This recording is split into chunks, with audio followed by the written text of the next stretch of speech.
السلام علیکم۔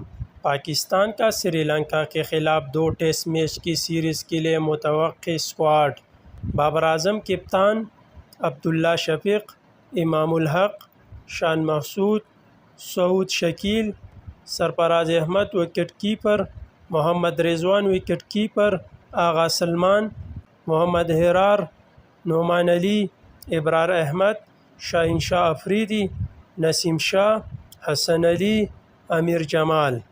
یاسر شاہ کو نظر انداز کیا جا رہا ہے۔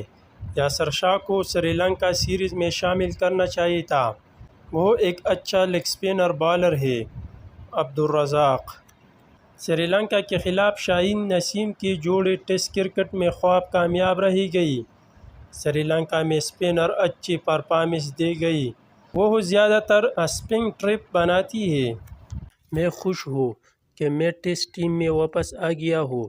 میں کوشش کروں گا 100% پرفارمنس دوں اور ورلڈ T20 لیے ایک اچھی راہ ہموار کروں۔